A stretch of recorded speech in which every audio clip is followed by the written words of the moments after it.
I don't think there's any question. I'm 1,000% in on this. I think everybody should be.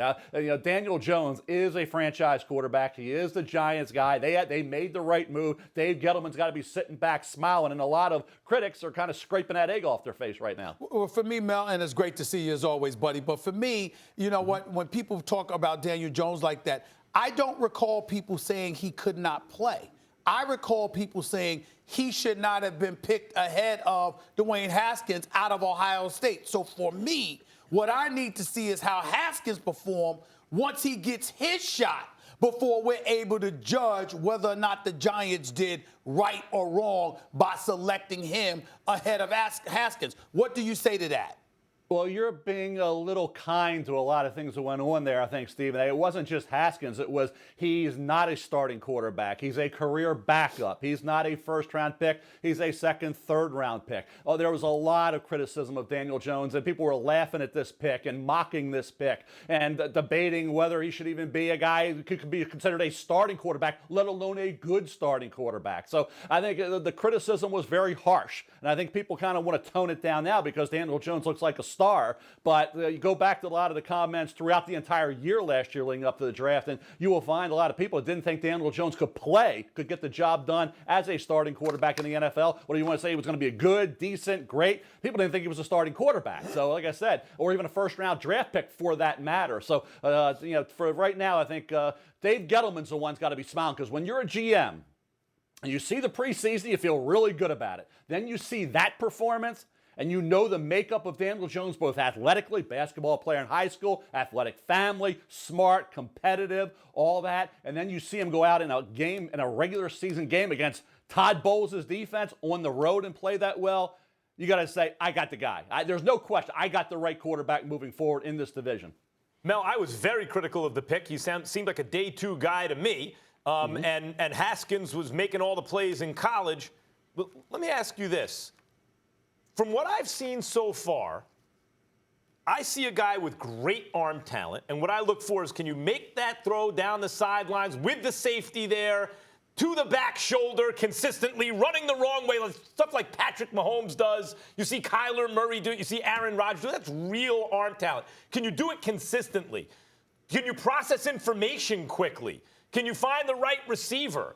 Are you mobile? Check, check, check, check, check. He checks all those boxes. Now, I never said he couldn't play either. I just never watched him play. I wasn't watching Duke football. But when I referred to almost every single expert, they all said he ranks close to the bottom among all the top quarterback prospects in almost every category. So Gettleman saw something that others didn't see. You saw it as well. Why did everyone else miss what you guys saw? What did you guys see? I don't know. I really don't know, Max. I was sitting there kind of, dumbfounded by it all, too. Why do I have to defend? I've had to defend. It seems like you have to defend quarterbacks who are getting destroyed. And I've done that before. I've been on the other end of this. So I'm going to defend you guys. So you have a right to your opinion. Sometimes, sure, I've been wrong. You throw a lot of names back in my face of guys I was saying couldn't play or could play, and I was wrong. Bottom line is, the thing with Duke was, Duke doesn't have anybody on that offensive line. Matt Score is an undrafted free agent coming to Baltimore.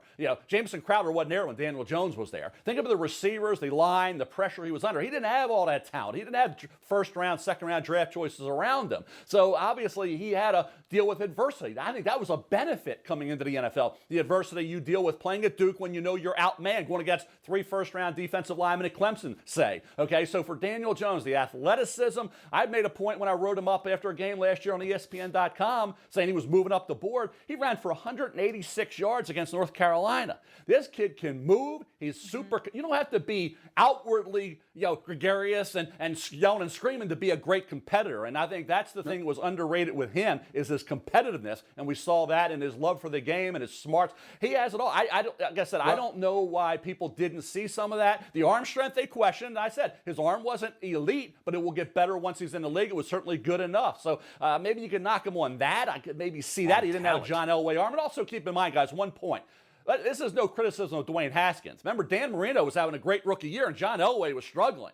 And people were criticizing John Elway, saying, Marino's a late one. Look what he's doing. John Elway struggling. He was the #1 pick. What the heck's going on here? And look what happened. So John Elway, one of the greatest quarterbacks of all time. So let's not write off Dwayne Haskins. Dwayne Haskins hadn't played. He may play in a couple of weeks against down the road a few weeks here. But bottom line is this is all about Daniel Jones and the way he's playing right now. Well, that's fine. Let's transition to Haskins, though, because Monday Night Football took place last night, and we watched the Washington Redskins get shellacked with Case Keenum throwing 3 interceptions, 2 fumbles, etc. Folks were clamoring for Haskins. No doubt residue from Daniel Jones' performance the day before. They were like, that's the Giants quarterback. What about our guy?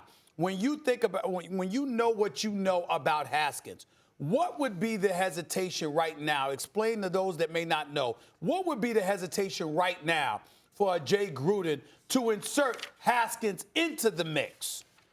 Well, a couple things. First of all, Dwayne Haskins was a one-year starter. Daniel Jones had a lot more, playing time at Duke and starts at Duke. I think when you look at Dwayne Haskins, the offensive line, no Trent Williams, you saw Case Keenum taking hits. You saw the Bears getting after the quarterback. You see a receiving core with Terry McLaurin, a rookie out of Ohio State, being the guy. You don't see Jordan Reed, unfortunately, with a concussion out there playing right now. And he was going to be one of their big-time guys, their go-to guy. Okay? You see Darius Geis hurt at running back. It's Adrian Peterson. Chris Thompson's a situational guy. So when you don't have the supporting cast, you got a one-year start at Ohio State, and you got Case Keenum doing a serviceable job. He's a journeyman, but he's been a guy who's won when he's had great talent around him, okay? So he's doing an adequate job. He's in there battling like Case Keenum can do. That's why you wait. You don't do it against the Giants with Daniel Jones. You don't want that. Then New England, then maybe Miami. So maybe 3 weeks down the road when you get the right opponent, if Keenum isn't playing great, and it's going to be hard to play great with that supporting cast, but if the Redskins are losing, then all of a sudden, which is going to continue, then all of a sudden you make that change. I think the right spot is 3 weeks down the road. Thanks for watching ESPN on YouTube. For more sports highlights and analysis, be sure to download the ESPN app. And for live streaming sports and premium content, subscribe to ESPN+.